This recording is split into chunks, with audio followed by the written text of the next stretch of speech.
ketiga.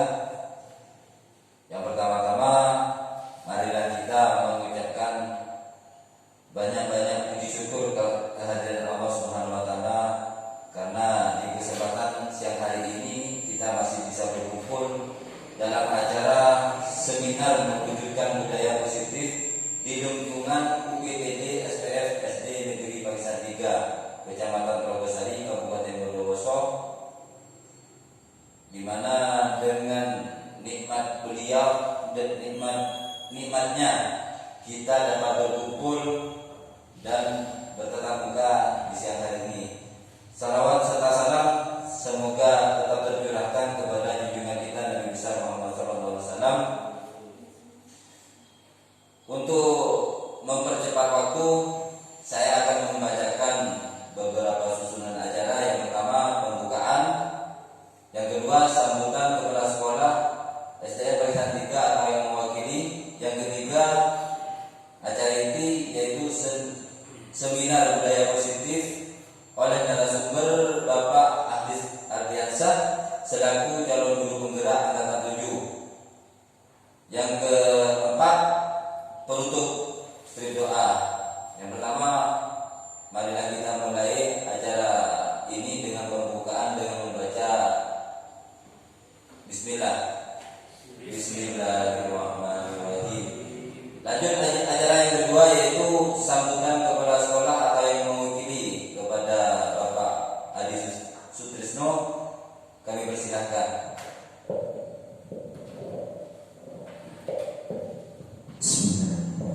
Assalamualaikum warahmatullahi wabarakatuh. Waalaikumsalam warahmatullahi wabarakatuh. Alhamdulillahirabbil alamin. Wassalatu wassalamu ala asyrofil mursalin sayyidina Muhammadin wa alihi wa sahbihi ajmain. Amma ba'du. Alhamdulillah, kita bersyukur pada kesempatan hari ini kita diberikan kesempatan nikmat sehat sehingga dapat berkumpul dalam acara seminar pendidikan mewujudkan budaya positif. Selawat serta salam mari kita haturkan ke junjungan Nabi kita Muhammad SAW. Saya mengucapkan Allahumma sholli ala sayyidina Muhammad wa ala alihi washabbihi ajmain, yang mana telah membawa kita dari alam jahiliyah sehingga ke alam penuh dengan keilmuan. Selanjutnya saya mewakili Bapak Kepala Sekolah. Yang pertama, mengucapkan banyak terima kasih kepada Bapak Ibu sekalian menyempatkan waktunya di acara seminar ini. Yang kedua, mohon maaf yang sebesar-besarnya apabila dalam tempat ini, di tempat ini tempatnya kurang maksimal. Dan yang ketiga kalinya, semoga acara ini diberi kelancaran sampai akhir acara. Mari kita ucapkan seraya dengan dia agar acara ini diberi kelancaran dengan bacaan suratul Fatihah. Al-Fatihah.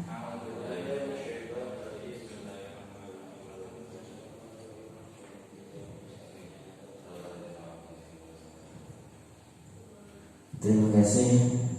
Mungkin hanya ini yang dapat saya sampaikan. Untuk selanjutnya acara ini dibuka dengan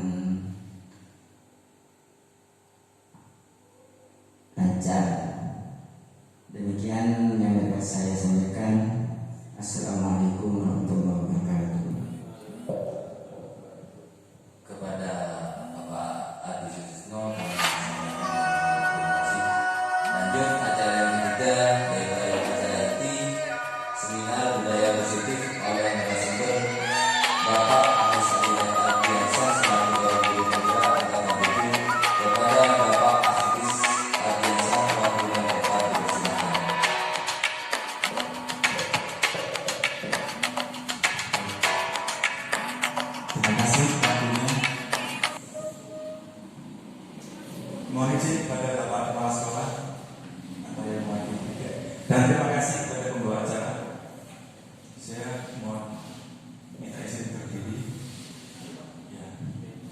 Assalamualaikum warahmatullahi wabarakatuh. Selamat siang Bapak Ibu semuanya. Siap. Bagaimana kabarnya hari ini? Alhamdulillah sehat. Sehat, terima kasih. Dan apakah siang hari ini sudah makan Bapak Ibu? Sudah. Alhamdulillah. Oh sudah. Berarti nanti panitia tidak perlu menyiapkan konsumsi ya, karena sudah makan. Baik Bapak Ibu semuanya, terima kasih atas waktu yang Bapak Ibu keluarkan untuk mengikuti seminar pendidikan ini. Nantinya seminar ini silakan nanti yang baik Bapak Ibu ambil dan yang kurang baik Bapak Ibu tinggalkan. Bapak Ibu jangan ambil kalau yang mudah-mudahan isinya nanti baik-baik semua. Seperti itu. Untuk mengawali biar lebih semangat, mungkin Bapak Ibu bisa berdiri dulu. Nah, bisa berdiri. Baik.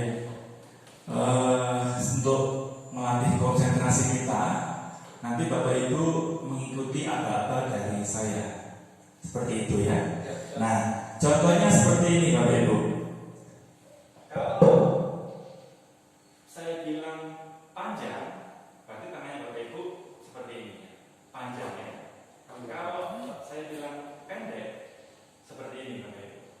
Kalau pendek seperti ini, kalau panjang seperti ini. Nanti kebalikannya ya. Oke. Bapak Kepala Sekolah juga bisa mengikuti Pak, monggo Pak. Iya. Sudah paham ya? Jadi kalau Pak Eko silakan belum dimulai Pak. Nah, siap dulu Pak. Kalau pendek, bagaimana Bapak Ibu?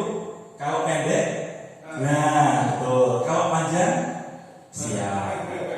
Bisa dimulai? Siap. Panjang, panjang, pendek, pendek, panjang, panjang. Bingung ya? Panjang. Oke, kita sudah makan, tapi belum bisa konsentrasi. Terlalu kenyang. Kita mulai sekali lagi. Panjang, panjang, panjang, pendek, pendek, pendek, pendek, pendek. Sekali lagi biar lebih kompak. Jadi kalau panjang itu seperti ini. Panjang, panjang, panjang, pendek. Seperti itu Bapak Ibu ya. Kembali. Sampai ini kembali Pak. Iya. Ini namanya ada gerakannya ya. Iya. Seperti itu. Oke, kita mulai sekali lagi. Konsentrasi. Oke, siap dulu Bapak Ibu.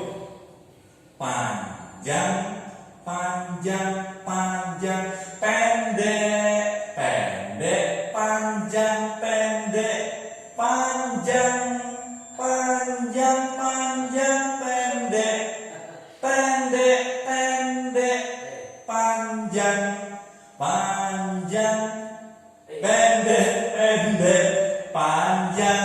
Nah, ada pegang. Nampaknya sedikit makan ya. Mungkin kalau banyak makan sehingga konsentrasinya hilang. Baik Bapak Ibu, terima kasih. Sebelum saya memberikan seminar ini, Bapak Ibu di sini semua guru kelas Bapak Ibu ya. Maksudnya semuanya guru ya, tidak ada yang non guru. Baik. Tentunya sebagai guru kan kita harus memahami karakter peserta didik kita. Betul ya? Ada karakter itu yang sifatnya pemalu, ada karakter yang berani, ada karakter yang jujur, dan ada karakter yang lainnya. Oke, lanjut. Nah, kita perlu mengetahui karakter-karakter yang seperti ini Bapak Ibu ya. Kita akan, kepribadian atau karakter kita. Bagaimana mengenal kepribadian seseorang? Itu kita bisa ketahui dengan, oke silakan lanjut lagi. Nah, apakah kita mengenal diri? Nah, silakan Bapak Ibu memilih 2 sifat positif dan 1 sifat negatif, menggambarkan sifat atau karakter Bapak Ibu semua yang ada di sini ya. Sudah dipilih 2 sifat positif dan 1 sifat negatif. Bapak Kepala Sekolah memilih apa Pak? Jujur. sabar, Dan yang negatif, pengaruh, Mana pemalu? Ada. Positif, Pak. Yang sifat negatif, Pak. sok kuat. Sok kuat. Oke. Baik, lanjut. Kita akan analisis ya. Analisis termasuk. Nah, Bapak Ibu tahu sifat seseorang itu yang belum kita kenal tidak sulit ya, yang kita duga ya. Banyak cara yang dilakukan. Oke, salah satunya ini dalam kita bisa mengetahui dengan cara, oke lanjut ya, dengan cara ini kentut Bapak Ibu. Bapak Ibu kan mesti pernah ya melaksanakan kentut ya. Ya, pernah, Pak. Kentut ya, ini ada cara mengamati sikap kentut seseorang. Ini menggambarkan karakter seseorang ya. Oke, mari kita coba. Yang pertama, orang yang jujur. Nah, seperti Bapak Kepala Sekolah tadi, orang yang jujur, orang yang mengaku kalau habis kentut. Nah, itu jadi kalau orang itu kentut, oh saya kentut, berarti orang itu jujur. Ya. Yang kedua, orang yang tidak jujur, orang yang kalau kentut terus menuduh orang lain. Ini ada seperti itu ya. Padahal diri kita itu kentut terus menuduh orang lain. Kalau yang kentut, kamu dengan pada diri kita sendiri, itu yang tidak jujur. Yang ketiga, orang yang sabar, orang yang menahan kentutnya sendiri. Ini orang yang sabar. Jadi kalau buang angin atau kentut itu ditahan. Itu bukan bunuh diri, Pak. Bukan. Jadi itu supaya tidak mengganggu orang lain. Orang yang sabar. Oke, yang berikutnya adalah orang. Oke, lanjut. Oke. Selekso, bukan. Terus lagi yang tadi. Selekso lagi, selekso. Oke. Oke, yang keempat, orang yang pede atau percaya diri. Orang yang kentut kencang tapi rasanya bersalah. Jadi orang yang kentut itu suaranya keras tapi tanpa rasa bersalah itu. Padahal itu kan mengganggu orang ya. Yang kelima, orang yang kejam atau sadis. Orang yang sesudah kentut lantas menibas-nibaskan sarungnya ke orang lain. Jadi ya itu orang yang sangat kejam. Orang yang menang, orang yang suka menteror atau teroris. Ini orang dilihat dari kentutnya adalah orang yang kentutnya tak bersuara tapi baunya minta ampun. Ini pernah kira-kira seperti ini? Sering. Apalagi pas habis makan jengkol gitu ya. Tidak bersuara tapi aromanya sangat luar biasa. Yang keempat, yang ketujuh.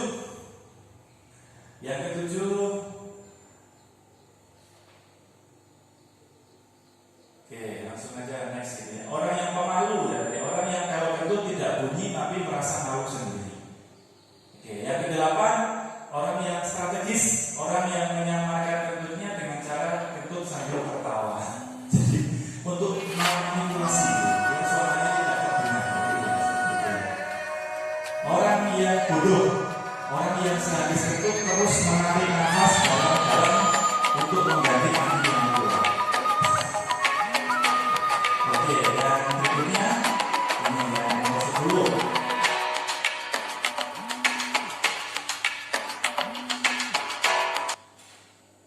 Nomor 10, orang yang hemat ya. Orang yang hemat itu orang yang mencadangkan kentutnya ya, dikeluarkan demi sedikit agar tidak cepat habis. Itu orang yang hemat. Orang yang pelit kalau dilihat dari kentutnya adalah orang yang senang mencium kentutnya sendiri. Serasa tidak rela kentutnya itu diambil orang lain. Oke, lanjut nomor 12 adalah orang yang ramah. Orang yang suka mencium bau kentut orang lain. Ini orang yang sangat ramah. Jadi orang lain kentut diciumi itu kan ramah ya, kalau menurut teorinya seperti itu ya. Oke, yang orang yang nomor 13, orang yang kreatif, orang yang senang kentut di dalam air biar berbunyi berlutut. Nah, itu yang kreatif ya Bapak ya. Orang yang sok kuat, tadi Bapak Kepala Sekolah nampak sok kuat ya.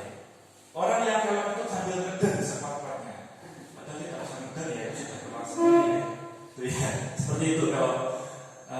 Oke, next lagi. Oke, orang yang pintar, orang yang bisa hafal bau kentut orang lain. Oh, ini Pak Madi ya. ciri khasnya orang pinter ini ya. Ini pinter ini. Orang yang sial lah ini. Orang yang sial ini orang yang merasa mau ketut tapi ternyata yang keluar napasnya. Ternyata sial gitu ya. Kalau orang ketut tapi yang keluar napasnya ini kan orang yang sial ya. Kalau dalam bahasanya itu keciritnya gitu ya. Kecirit. Oke. Baik, terima kasih Bapak Ibu. Itu sekedar awalan ya untuk kita mengetahui karakter seseorang. Sekarang lanjut yang kedua, yaitu seminar pendidikan mewujudkan budaya positif di lingkungan sekolah kita ya, sekolah SDN Tapisan Muda. Oke, dalam rangka nanti ini adalah sebuah tugas yang harus saya laksanakan sebagai calon guru penggerak, yaitu mengaktifkan komunitas praktisi ya seperti ini, ya, seperti membuat seminar, membuat workshop dan sebagainya. Oke, tujuannya adalah budaya positif di sekolah ini bertujuan membentuk karakter ya. Baik murid, guru, dan membentuk visi misi ya, sekolah. Jadi karakter ini, budaya itu kan budaya itu yang sering kita lakukan ya. Kalau budayanya orang umat Islam memperingati Maulid Nabi itu budaya yang kita lakukan setiap tahun. Nah, kalau di sekolah ini adalah budaya yang membentuk karakter. Karakter itu setiap hari yang kita laksanakan. Dan latar belakangnya adalah itu tanggung jawab guru ya. Salah satu tanggung jawab guru adalah bagaimana menciptakan lingkungan yang positif yang terdiri dari warga sekolah. Jadi di lingkungan itu tidak hanya guru, murid, tapi juga ada warga sekolah, yaitu lingkungan masyarakat. Nah, itu untuk membentuk kebiasaan-kebiasaan dan karakter-karakter baik warga sekolah dan pada akhirnya karakter itu menjadi kebiasaan. Jadi kalau sifat baik itu memang pertama kali harus dipaksa dulu ya. Kalau sudah dipaksa maka akan berjalan dengan terbiasa. Kalau sudah tidak dipaksa maka itu akan sulit nanti ke depannya. Kalau sudah terpaksa dan terbiasa nanti akan menjadi karakter atau budaya. Kita ambil contoh dari filosofi Ki Hajar Dewantara ya. Jadi Ki Hajar Dewantara itu mengibaratkan tumbuh kembangnya seorang anak itu ibaratnya adalah petani yang menanam ya, seorang petani. Ya, petani itu kan hakikatnya dengan sama Bapak Ibu dengan seorang pendidik. Petani itu menanam padi maka akan tumbuh singkong, bukan ya? Ya padi. Petani itu menanam sayur maka akan tumbuh sayur. Begitu juga seorang pendidik. Ya. Pendidik itu memberikan karakter yang baik maka akan tumbuhnya karakter yang baik. Jadi itu, yaitu yang misalkan hanya dapat menuntun tumbuhnya padi. Ya. Ia dapat memperbaiki kondisi tanah, memelihara tanaman, memberikan pupuk, air, membasmi ulat-ulat atau jamur-jamur yang mengganggu hidup tanaman padi dan lain sebagainya. Jadi apakah petani itu hanya menanam, setelah itu menunggu panen? Kan tidak. Petani itu kan nanti membersihkan lahan, memupuk, memberikan air, membasmi ulat dengan disemprot ya pakai obat gitu ya. Sama dengan halnya seorang pendidik. Oke, lanjut. Nah, dari contoh tersebut maka kita dapat memahami ya bahwa sekolah diibaratkan sebagai tanah atau tempat bercocok tanam ya. Sekolah ini sebagai tanah. Kita mau apakan ini terserah kita sebagai pendidik. Seperti itu Bapak Ibu ya. Ibaratnya petani mempunyai sawah, sawahnya itu terserah petani mau diapakan ya. Oke. Jadi itu kita harus mengusahakan sekolah dari lingkungan yang menyenangkan, menjaga dan melindungi. Ini yang sulit ya, melindungi ya. Kalau kita menjaga mungkin sekedar menjaga, tapi kalau melindungi ini yang sulit. Ya, dari hal-hal yang tidak baik. Dengan demikian karakter murid akan tumbuh baik sebagai contoh murid yang tadinya malas menjadi semangat. Itu memang sulit membuat murid seperti itu, tapi kita harus mencobanya. Oke, lanjut. Nah, ada beberapa teori kontrol ya. Teori kontrol ini menurut Dr. William Glasser, yaitu ilusi guru mengontrol murid. Ya. Pada dasarnya kita tidak dapat memaksa murid untuk berbuat sesuatu ya. Kita tidak bisa memaksa murid harus seperti ini, seperti ini. Tidak bisa, karena murid itu mempunyai karakter yang berbeda-beda, mempunyai kekurangan, kelebihan yang berbeda-beda. Jadi apa sebetulnya kelebihan murid itu dan apa sebetulnya kekurangan murid itu? Kita tidak bisa memaksakan murid harus seperti ini, harus A, B, C dan sebagainya. Itu teorinya Bapak Ibu. Tapi ini saya tidak bilang prakteknya, ini teorinya. Jadi nanti jangan salahkan, prakteknya nggak seperti itu Pak. Ya memang sulit, prakteknya nggak seperti itu. Tapi teori menurut Dr. William seperti itu ya. Oke, yang kedua bahwa semua pengetahuan positif, efektif dan bermanfaat. Pengetahuan itu kan ada dua, pengetahuan baik dan pengetahuan buruk. Ini sebetulnya baik semua. Pengetahuan baik ini baik, pengetahuan buruk ini buruk. Pengetahuan buruk fungsinya apa? Untuk meminimalisir kita tidak melaksanakan resiko. Jadi anak tahu kalau melakukan suatu tindakan kebohongan, maka itu adalah tindakan buruk. Jadi anak tidak melaksanakan atau melakukan. Yang berikutnya adalah bahwa kritik dan membuat orang merasa bersalah dapat menguatkan karakter. Bahwa ilusi bahwa kritik dan membuat orang merasa bersalah dapat menguatkan karakter. Menggunakan kritik dan rasa bersalah untuk mengontrol murid menuju pada identitas yang gagal. Ini kritik itu kalau dilaksanakan kepada murid rasanya kurang pas kritiknya. Kalau nasihat pas, kalau kritik kurang. Terus membuat rasa bersalah ini kan seperti ini. Contoh, anak-anak murid kita ini rame sendiri, kita lihat seperti ini. Anak-anak kalau jangan nih, nanti bapak dimarahi oleh kepala sekolah. Nah itu kan membuat anak merasa bersalah. Bersalah kepada siapa? Ya, bersalah kepada gurunya. Jadi itu membuat identitas yang gagal ya. Bahwa orang dewasa memiliki hak untuk memaksa. Ini tadi kan kebaikan itu kan awalnya dipaksa dulu Pak Ibu. Harus kan menjadi kebiasaan. Oke lanjut. Oke ini paradigma banyak sekali yang sebetulnya yang dapat saya sampaikan, tapi berhubung ini banyak nanti kita sampaikan di dalam waktu. Saya ambil satu saja, stimulus dan kontrol. Realitas kebutuhan kita sama. Yang teori kontrolnya itu kan kebutuhan kita berbeda. Kebutuhan saya sebagai guru, kebutuhan murid sebagai murid itu pasti berbeda. Itu realitas untuk menurut teori kontrol. Oke lanjut. Makna kata disiplin, disiplin mungkin tidak hanya disiplin waktu, disiplin berpakaian, tapi maknanya itu adalah belajar sebetulnya. Disiplin itu belajar.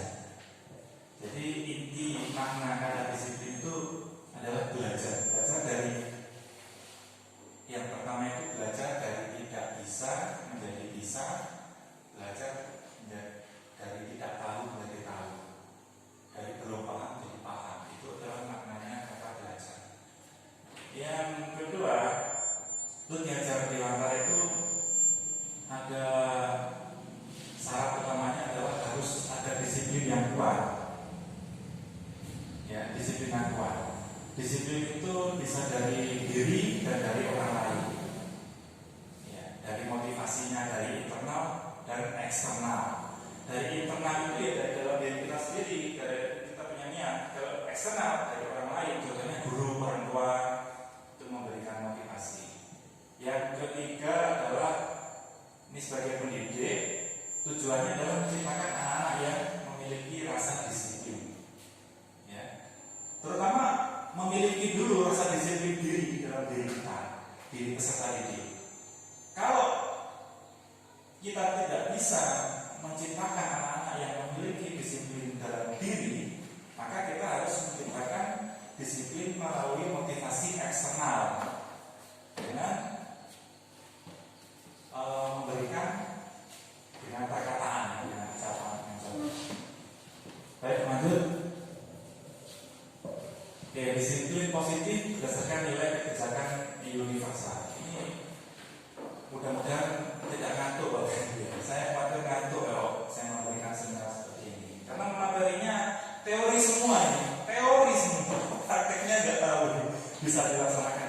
Tapi minimal ini Bapak Ibu, kalau kita memahami teori, maka kita tidak akan lepas dari teori tersebut. Minimal kalau beleset pun tidak terlalu jauh. Jadi kalau kita paham teorinya ya, misalkan kita memahami teori bermain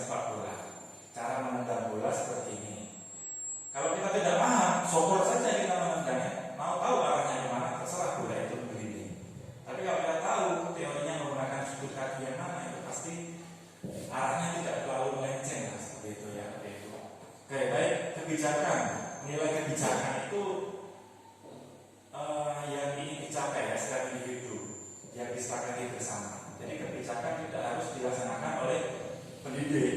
Jadi kebijakan itu bisa melibatkan peserta didik dengan cara musyawarah, menanyakan peserta didik atau murid-murid, misalkan contoh ini ya, kesepakatan kelas, anak-anak ingin kelas kita itu seperti apa, anak-anak mau ingin seperti apa kelas impian yang kita harapkan. Nanti anak akan menjawab bla bla bla bla, itu bentuknya adalah yang disepakati bersama. Yang kedua adalah nilai kebijakan, itu untuk mengenalkan profil pelajar Pancasila, yaitu beriman, bertakwa, berakhlak, mandiri, bernalar kritis, kreatif, dan bergotong royong, dan kebinekaan global. Ini yang sekarang lagi dibumikan Bapak Ibu semuanya, yaitu tentang pengenalan profil pelajar Pancasila. Selanjutnya kita lanjut. Oke, ini berikut dinas. Kita lanjut. Ya, sebelum kita ulang dan segenap ciptaannya, kemandirian dan menjawab, kejujuran, santun, ya, hormat dan santun, dermawan, suka nolong, percaya diri, kepemimpinan, keadilan, baik hati, rendah hati, toleransi, dan yang baik-baik lah seperti itu. Itu 9 pilar karakter yang diharapkan ada di dalam diri murid.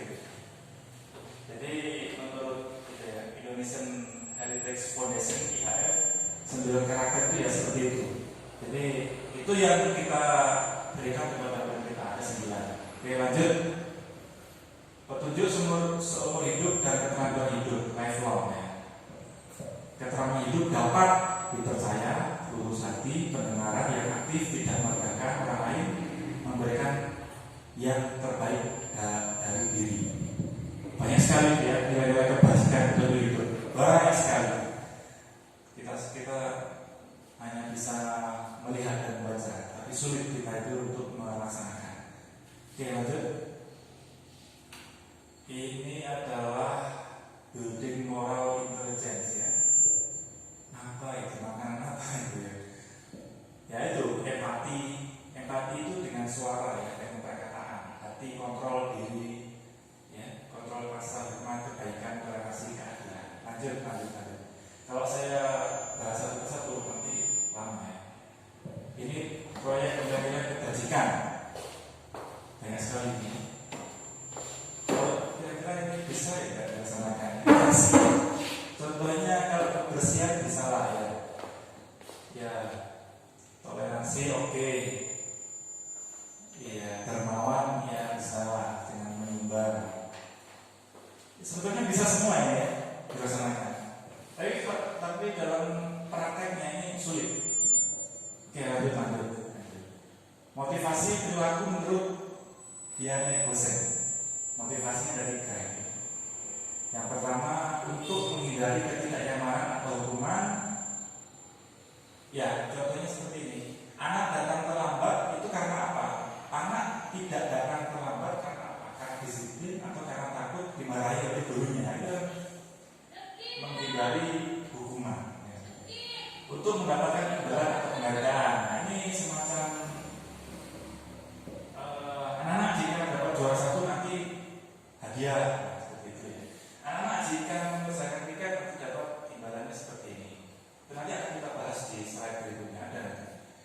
Untuk menjadi orang yang mereka inginkan dan menghargai diri sendiri dengan nilai yang mereka percaya. Ya, kita lanjutkan. Hukuman, konsekuensi, dan restitusi. Bapak Ibu tahu perbedaan hukuman dan konsekuensi? Kira-kira hukuman itu apa ya? Sesuatu yang diberi oleh orang lain. Sesuatu yang diberi Tindakan atau hukuman yang diberikan oleh orang lain. Adalah konsekuensi. Itu akibat dari perbuatannya sendiri.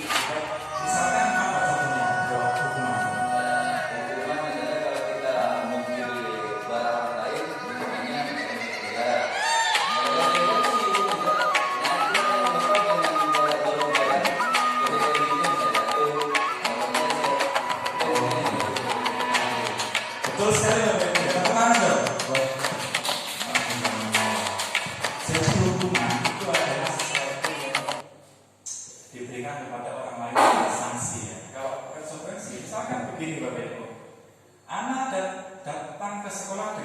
terlambat. Berarti konsekuensinya apa? Anak tidak bisa mengikuti pelajaran tersebut. Itu konsekuensi. Beda kalau anak datang terlambat, hukumannya apa? Suruh lari putar. Itu seperti itu. Misalkan contohnya. Kalau restitusi, nah ini belum nanti ya. Nanti ke slide berikutnya. Oke, lanjut. Hukuman dan konsekuensi ya tadi ya sudah dijelaskan oleh Pak Musayyid tadi sudah. Oke, lanjut. Dihukum oleh penghargaan. Ya, saat kita berulang kali menjanjikan hadiah kepada anak agar berlaku bertanggung jawab, atau kepada seorang murid agar mempelajari sesuatu yang baru, atau kepada seorang karyawan agar melakukan pekerjaan yang berkualitas. Ini kan kita memberikan penghargaan supaya murid itu melaksanakan apa yang menjadi perintah kita kan. Anak-anak kerjakan PR, besok yang benar akan mendapatkan penghargaan. Itu kan sesuai dengan apa? Keinginan kita ya. Oke, lanjut. Pengaruh jangka pendek dan jangka panjang. Maksudnya pengaruh tadi ya, pengaruh penghargaan. Pengaruh efektif. Oke, pengaruh efektif ini jika kita menginginkan seseorang melakukan sesuatu yang kita inginkan dalam jangka waktu yang pendek.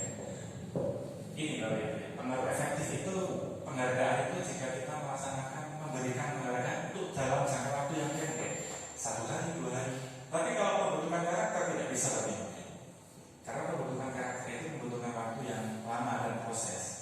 Kalau untuk jangka waktu yang pendek efektif, ya, pemberian penghargaan itu efektif dalam jangka waktu yang pendek, sangat efektif. Jika kita menggunakan penghargaan lagi dan lagi, maka orang yang tersebut akan bergantung pada penghargaan. Jadi tidak ada kemauan. Saya ini jika nanti Pak Guru memberikan hadiah kepada saya, maka saya akan seperti ini, seperti itu, seperti ini. Bergantung, tidak dilaksanakan di dalam diri kita. Ya. Oke, yang berikutnya penghargaan itu melakukan sesuatu yang baik. Ya, tidak menyadari tindakan yang kita lakukan. Jadi anak-anak kalau diberikan penghargaan secara terus-menerus, maka anak-anak itu tidak menyadari bahwa yang dilaksanakan itu adalah tindakan yang baik. Contoh, hari ini anak-anak datangnya harus tepat waktu. Nanti yang datang tepat waktu dapat hadiah. Besoknya yang tepat waktu dapat hadiah lagi. Anak-anak tidak menyadari bahwa datang tepat waktu itu adalah merupakan kegiatan positif. Ya. Yang dipikirkan oleh anak-anak, kalau saya datang tepat waktu maka saya dapat hadiah. Tidak menyadari bahwa anak-anak itu dalam tepat waktu itu adalah merupakan kegiatan atau perilaku yang baik. Oke, lanjut. Penghargaan yang tidak efektif. Ya, penghargaan adalah suatu benda atau peristiwa yang diinginkan dengan persyaratan ya, tidak serta-merta. Kalau penghargaan itu kita berikan tidak serta-merta, tapi dengan persyaratan dan penghargaan yang diinginkan. Ya. Jadi jika siswa melaksanakan persyaratan dari kita sebagai guru, maka siswa itu akan mendapatkan penghargaan yang diinginkan. Oke, lanjut. Mengharapkan sesuatu dan tidak mendapatkannya, maka kecewa dan berkecil hati. Jadi siswa akan seperti itu. Ya. Serta kemungkinan lain kali saya tidak akan berusaha sekeras-kerasnya sebelumnya. Jika kita memberikan seseorang suatu penghargaan untuk melakukan sesuatu, maka kita harus terus-menerus memberikan penghargaan itu. Tidak sebentar kasih besoknya enggak. Maka terus seperti itu. Dan itu sulit ya. Jika kita ingin orang tersebut meneruskan perilaku yang kita inginkan, betul ya. Kalau kita terlalu sering memberikan penghargaan, maka kita akan terkunci dalam penghargaan tersebut. Makanya gerak jalan itu dilaksanakan setahun sekali, tidak mungkin seminggu sekali. Capek. Yang juara juga capek. Orang yang berusaha berhenti merokok, contohnya, atau orang yang berusaha diet, menguruskan berat badan, bila diberikan penghargaan, hampir pasti tidak berhasil. Karena apa? Karena ketergantungan dengan penghargaan. Kamu contoh, kalau ibu tahu Iman Gunawan ya, Pak Gunawan itu kan diet sampai 30 kilo kan turunkan. Jadi dia dapat uang dari Deddy Corbuzier. Setelah dia dapat uang, dia lahan itu lagi tidak makan, tidak teratur.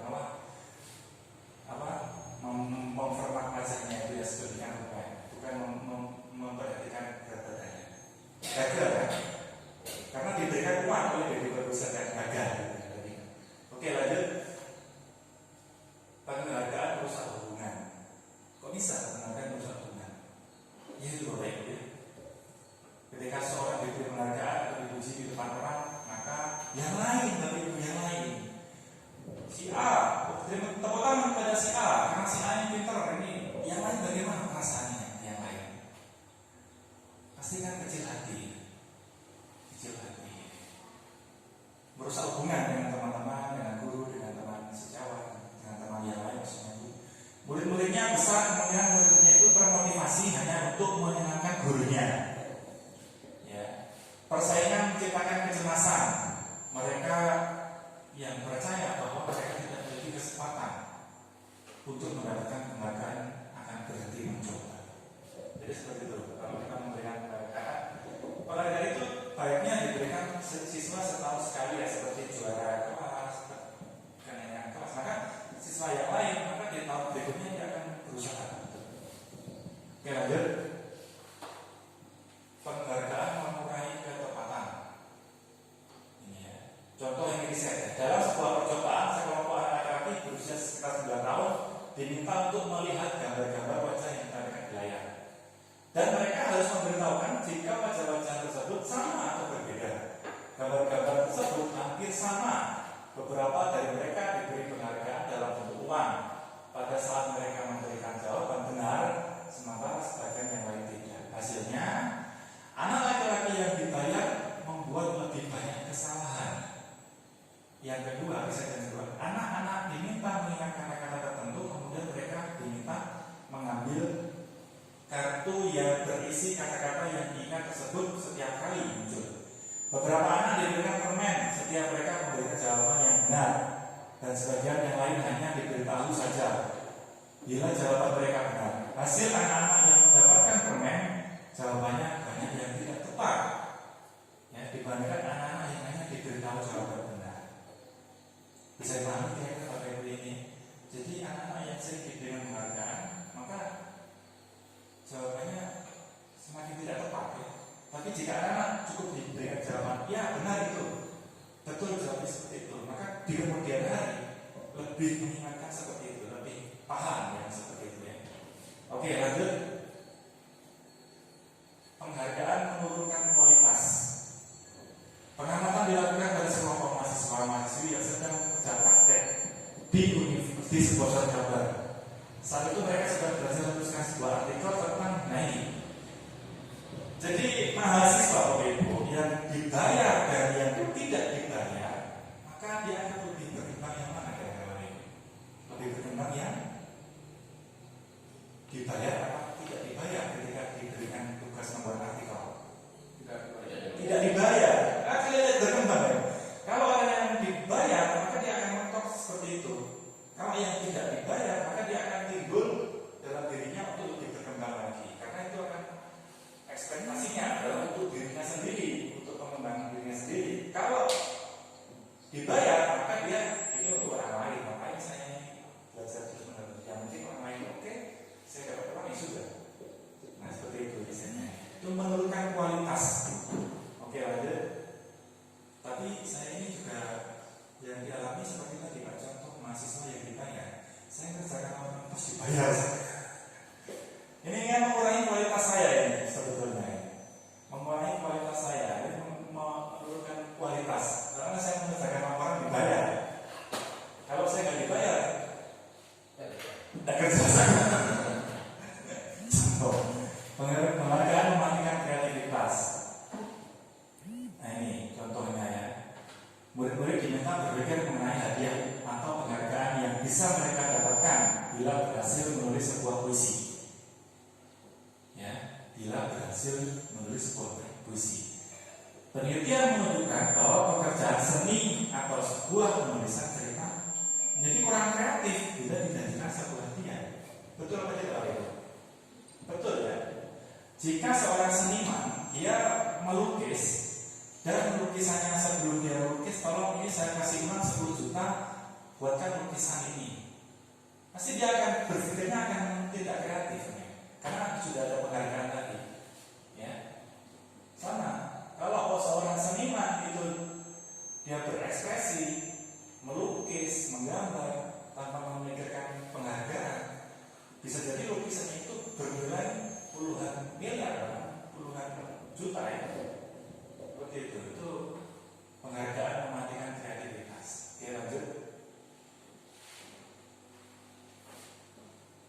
Penghargaan menghukum. Kok bisa penghargaan menghukum? Oke,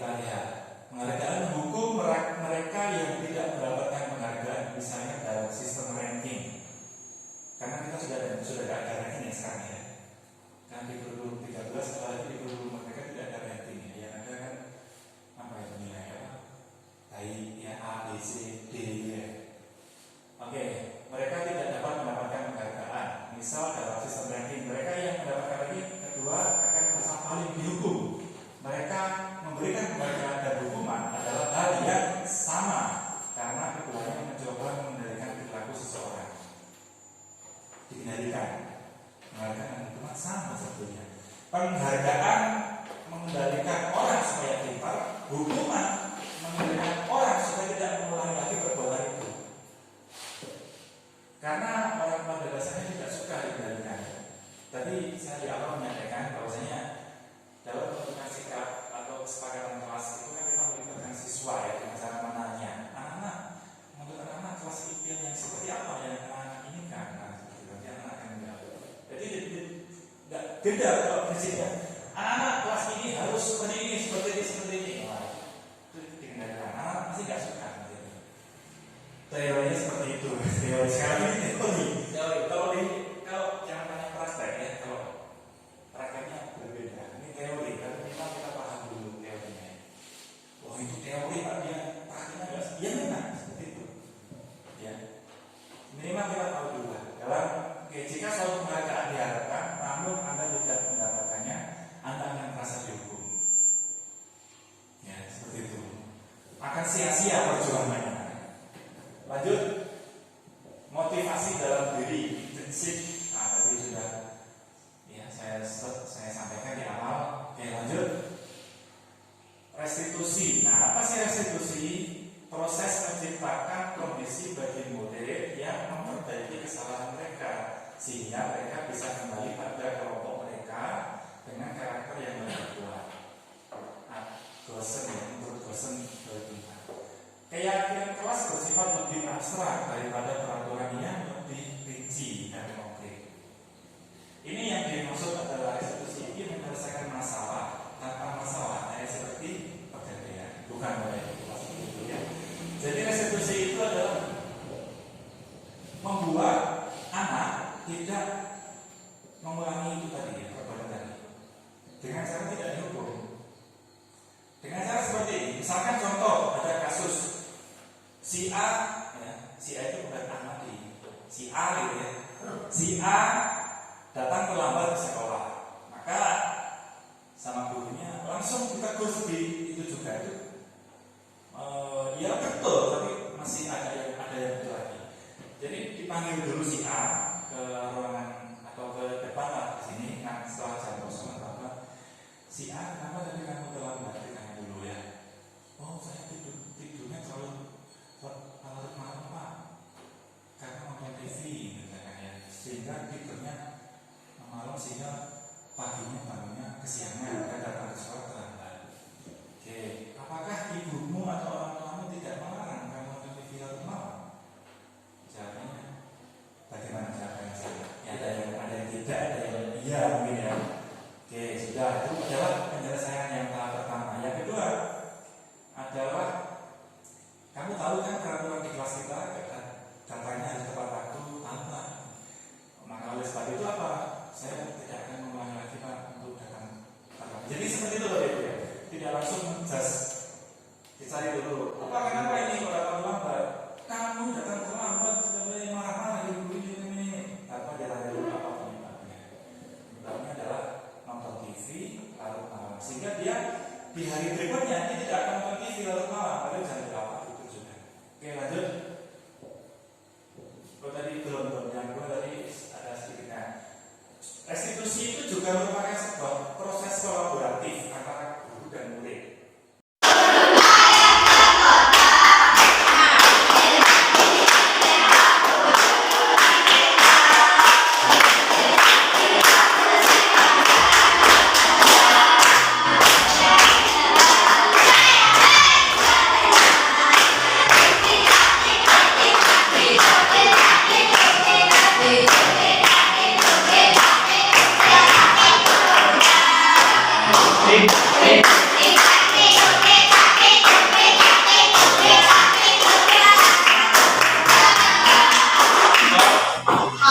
Masih belum kompak.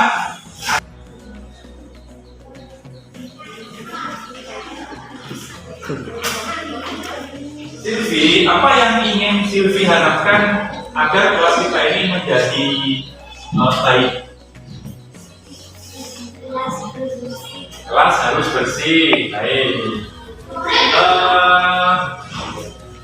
Ya kamu, apa yang harus kita harapkan agar kelas kita menjadi baik? Agar menjadi sebuah kelas yang bagus, yang baik, apa? Harus semangat, ya, terus semangat, harus bersih, terus, nah, sila apa yang sila harapkan agar suasana kelas kita menjadi baik. Ya, sudah saling menyayangi. Baik anak-anak semuanya. Menurut anak-anak semuanya ini ya, kelas impian seperti apa yang anak-anak harapkan, yang anak-anak ingin wujudkan di kelas 5 ini terutama ya. Nah, mungkin saya ingin bertanya kepada kelompok yang di sini, kelompok Patimura ini ya. Ya, kelompok Patimura. Kelompok Patimura, kelas impian yang seperti apa yang ingin kalian harapkan? Coba dari sini dulu, dari sini. Kelas impian, apa yang ingin diharapkan? Harus bersih. Bersih lagi. Bersih setiap hari. Tolong menolong antar teman, ya. Tolong menolong.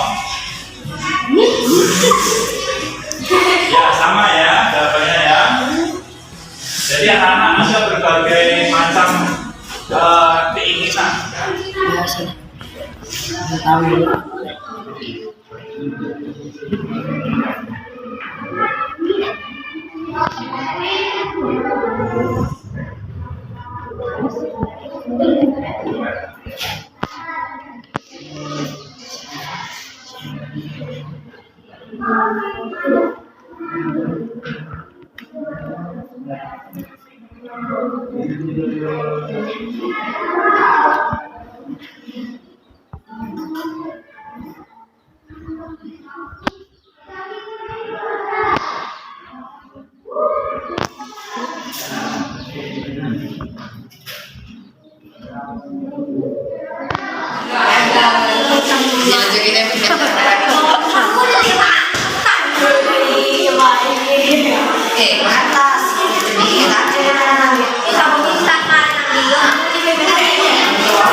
Saling memaafkan sama dengan ini, sopan santun sama dengan ya ini menyayangi, sampai di dalam kelas harus dibersihkan, ini sama dengan menjaga kebersihan, saling menghargai sama dengan menyayangi, tidak ramai saat di kelas, ini sama dengan disiplin, membuang sampah pada tempatnya, ini kebersihan.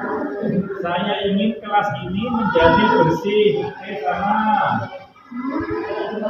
Saya ingin kelas 5 ini menjadi bersih. Oke, bersih. Kelas supaya bersih. Saling tolong menolong, sudah. Saling menghargai. Sopan santun dalam kelas, ini sudah ya. Boleh kita bisa tambahkan enggak? Sopan santun.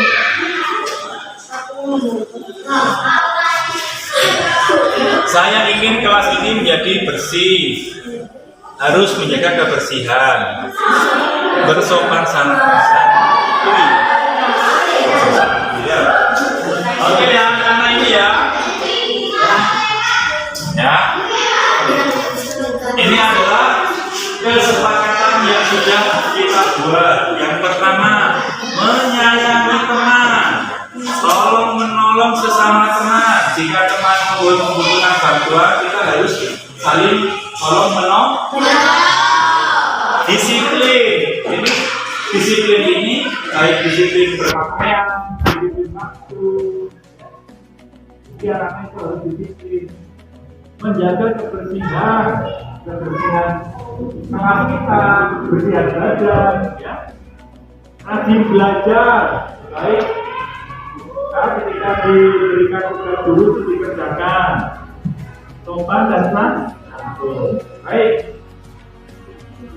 Ini adalah kesepakatan yang sudah kita buat ya anak-anak ya. Nah, kesepakatan kelas 5. Sekarang Pak Guru ingin anak-anak menandatangani kesepakatan ini. Ya. Menandatangani satu kesepakatan. Ayo, biarnya dua. Ya, ya. Boleh dong? Oke, ayo, gilirannya biar siapa? Itu di bawahnya ya, di belakangnya.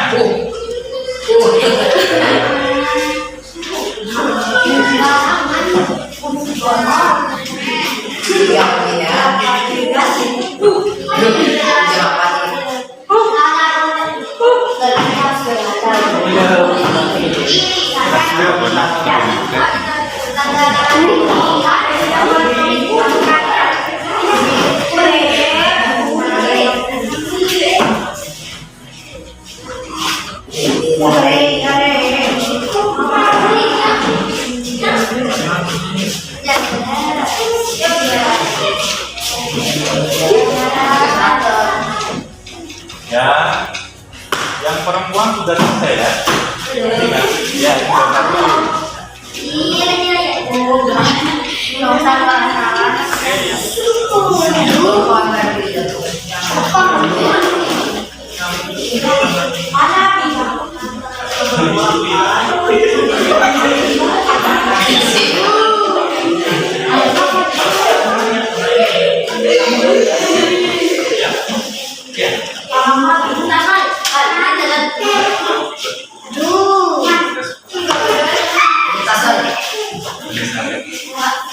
satu.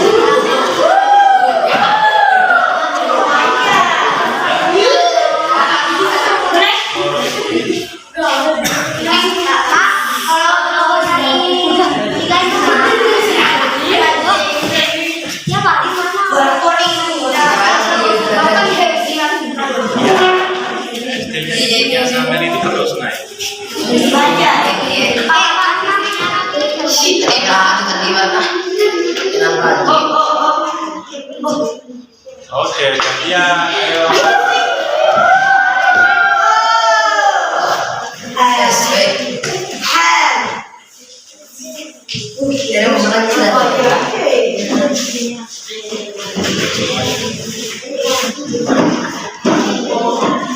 Kesepakatan ini nanti akan kita ya.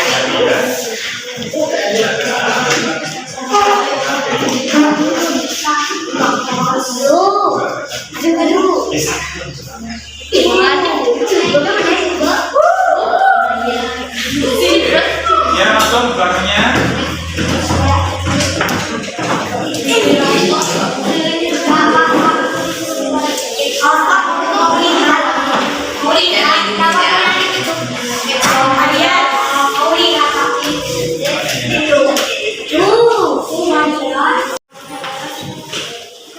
Oke anak-anak, ya, ini adalah suatu kesepakatan yang kita buat bersama berdasarkan ide atau pendapat dari anak-anak semuanya, ya. Ya.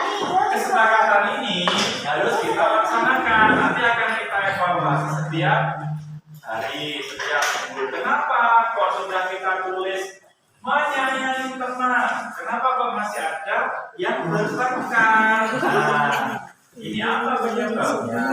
Yang kedua, tolong menolong sesama teman. Sudah kita sepakati tolong menolong. Kenapa kok masih ada teman yang kesusahan? Tidak membawa pensil, kita tidak bersedia untuk meminjamkannya. Itu kenapa? Kita akan evaluasi itu ya. Yang ketiga, disiplin. Kenapa sudah kita tulis disiplin, tetapi anak-anak ketika bel berbunyi belum segera masuk di dalam kelas? So, nanti kita akan lihat apakah betul kesepakatan ini yang bisa kita praktekkan di dalam kelas 5. Yang keempat, menjaga kebersihan. Kalau sudah menjaga kebersihan, kok masih ada sampah, debu? Ini apa masalahnya? Nah, ini akan kita lihat ya. Yang kelima, rajin belajar. Ketika diberikan tugas oleh Bapak Ibu guru, kenapa tidak langsung dikerjakan? Anak-anak ketika ada materi, kenapa kok tetap rame atau berbicara sendiri? Yang keenam, sopan santun. Jangan ada lagi anak-anak yang bertanya, kamu nanya. Tidak sopan. Adalah Bapak nanya atau Pak Guru nanya. Nah, itu sopan. Yang kalau kamu nanya, kamu bertanya-tanya, itu tidak sopan. Itu sudah sopan santun. Ya, terima kasih. Dan saya akhiri. Wassalamualaikum warahmatullahi wabarakatuh.